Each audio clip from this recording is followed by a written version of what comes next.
This situation is getting worse and it needs to stop. Somehow, some way, we need to find a way to fix it. And I'm talking about the Lakers situation, the Suns situation, the Warriors situation. If you have been watching the NBA this season, you know both of these, well actually all three of these situations have been very, very bad. And no matter what they try, no matter what run they go on, these three teams have been struggling. And I tried to come on here and give the Lakers credit. I tried to come on here and say that I see some type of hope in the Lakers. I tried to come on here and say that the Lakers might have a chance and they might be a great playoff team. Honestly, I think this team is more built for the playoffs than the regular season. This proves what I'm saying right now. If you look at this year's games, sometimes the Lakers win the game and they look great. And then there's times like yesterday where they lose to the Dallas Mavericks without Kyrie, without Luka, and you are looking at this game and are like, okay, this Lakers team should go in here and be up by like 40 points, just smoke the Mavs out and like just destroy them. Like, they should not be a competition, let alone win the game by like 10-15 points. And also stop the Lakers from scoring 100 points. I don't think the Lakers touched 100. They had like a 90-something game. This is an issue. I mean, I understand like there's a thing in the NBA and in a lot of professional sports where it's like, okay, if the main guys are not playing, it's hard to prepare for the other guys on the team because you don't know who's going to show up. You don't know who's going to do a little bit more than usual. You don't know who's going to be the man for the night. You don't know none of that. But at the same time, a lot of these guys on the Mavericks, you've prepared for before. Spencer Dinwiddie. At least go there, prepare for Spencer Dinwiddie. At least do that. That's the least you can do. Go there, play basketball, play some type of defense. Or the least you can do is you be dominant offensively so that defensively it gives you enough time to figure everything out. You might be outplayed defensively in the first half, but by the second half you'll figure everything out. But no, this is not what they did. They came out here and they just played around with their food.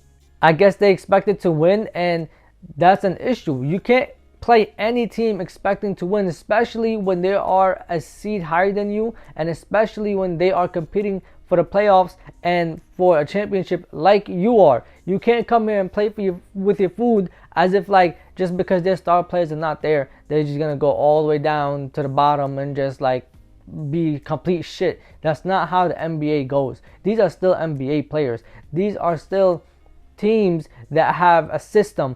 And let's say the Lakers came here dominant in the first half and offensively, and eventually started figuring things out defensively, even though they weren't prepared.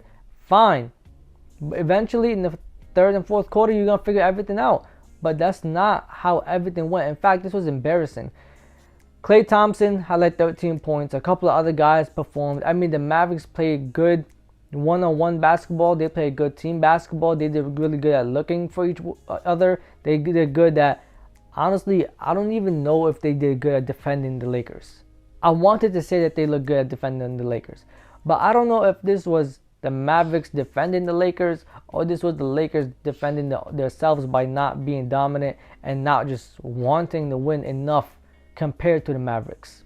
A game where Anthony Davis and LeBron James give you 20 points each, I think it was. Austin Reeves has a good game. Dorian Finney-Smith has like 11 points.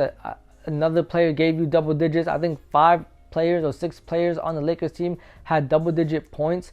And then you couldn't get stops and you couldn't get any more production. It's embarrassing.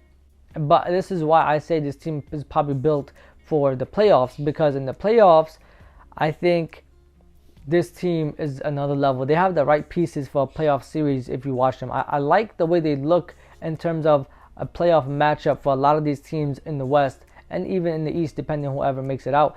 But when I'm watching it in the regular season, they're not like, oh my God, head and shoulders above everybody. They're more like, they're nice, but they're beatable in the regular season. In the playoffs, it's like, okay, this is a playoff season type of game. This is like a team that is developed to compete and try to make a run in the playoffs. That's my opinion. You could let me know what you think about the Lakers down below.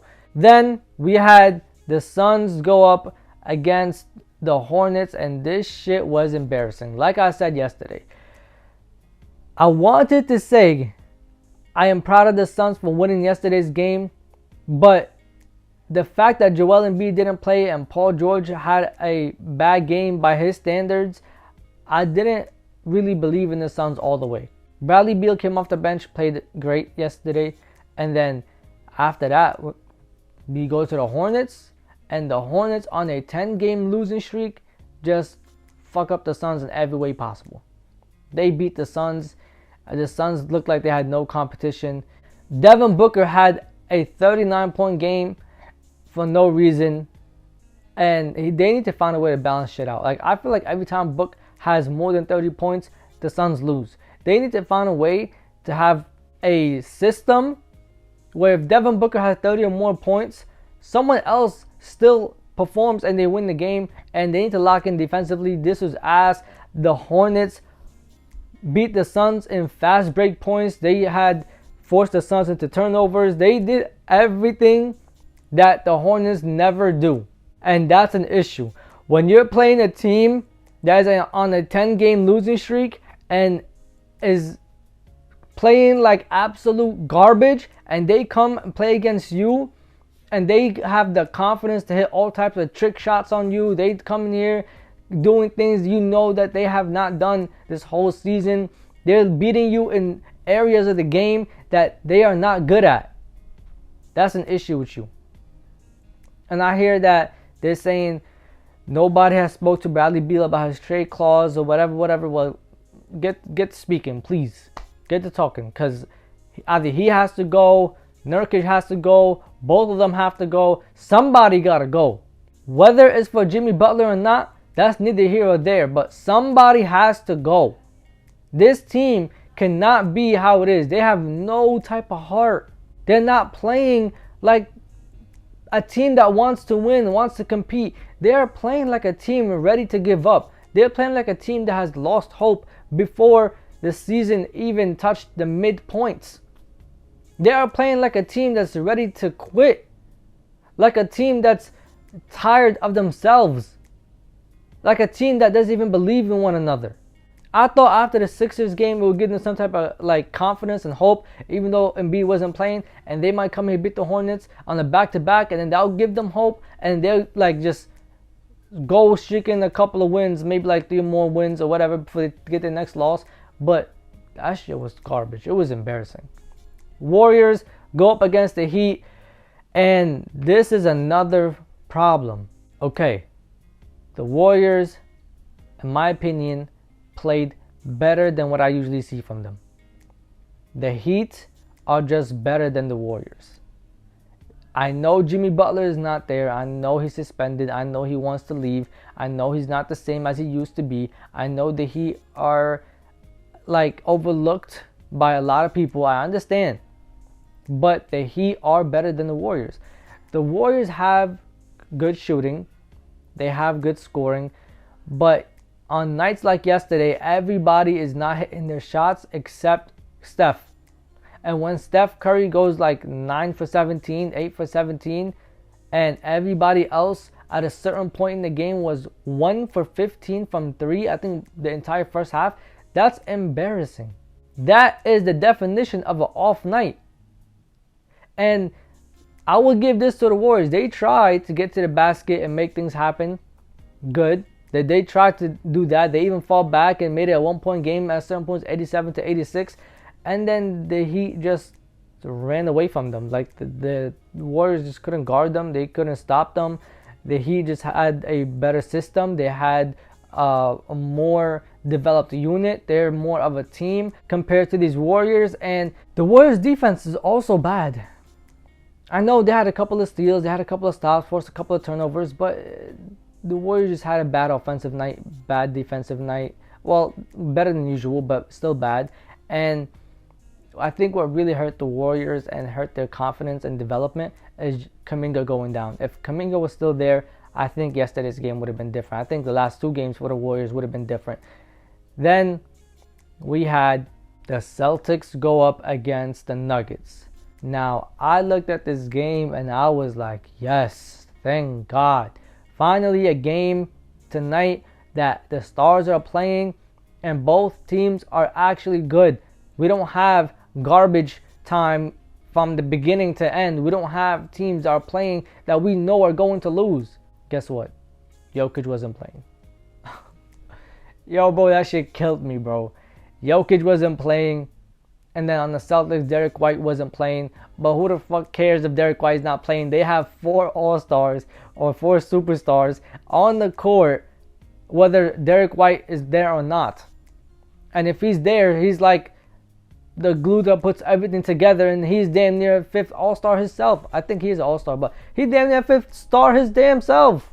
So it's like, who cares if he's gone? But obviously get well soon. Thank God it's nothing serious. But I'm saying in terms of like Celtics talent, they're so packed in their starters and talent-wise that the fact that one person is gone, it doesn't affect them that much.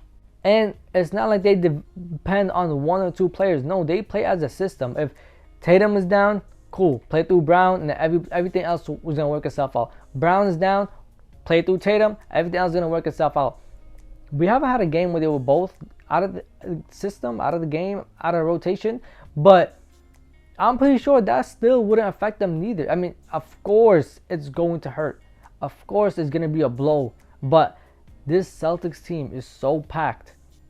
One person gone, it doesn't hurt them as much. Now, the Nuggets losing Jokic, I thought this game was over. Like everybody else. There's no way you thought this game even had a chance for the Nuggets to win. Unless Jamal Murray was going to have a amazing, insane, out of his mind performance where he gives us 50-something points like he has done a couple of times in the playoffs.